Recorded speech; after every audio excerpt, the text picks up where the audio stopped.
యవనస్తులు మళ్ళా cricket match start అవుతుందంట. ఆ క్రికెట్ మ్యాచ్ ఆడేవాడికి ఆనందం, చూసేవాడికి టైంపాసు, బెట్టింగులు కాసేవాడికి మాత్రం నాశనం. ఎందుకంటే తడవకు ఒకడు కలుస్తూ ఉన్నాడు, నాకు లక్షలు అయిపోయిందన్న అప్ప అంటున్నాడు. ఎందుకు అయిందంటే బెట్టింగులు అన్న అంటున్నాడు. వస్తుంది మళ్ళా ఐపీఎల్ ఎల్ తీసేస్తే అది ఐపీఎల్లో ఎల్ తీసేస్తే అది బెట్టింగులు పెడితే ఐపీ పెట్టి జంప్ అవటమే. కాబట్టి యవనస్తులు చెప్తున్నా, వద్దు.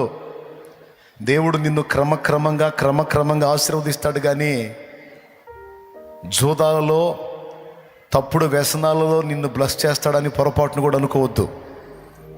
దేవుని పిల్లలమైన మనకు అది తగింది కాదు.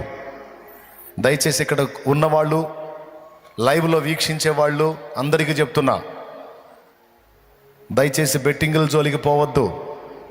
ఆ వ్యసనాలు ఎవరికైనా ఉంటే వాటిని విసర్జించి మారు మనసు పొందండి. నా తండ్రి నిన్ను క్రమక్రమంగా ఆశీర్వదిస్తాడు, ఒక స్థాయికి తెస్తాడు. అంతవరకు ఓపికతో దేవుని ముందు కాచుకొని ఉండు. కానీ ఏక్ దిన్ మే కౌన్ బనేగా కరోడ్పతి అని పిచ్చి పిచ్చి పనులు చేస్తే ఏక్ దిన్ మే పతన హో జాతా.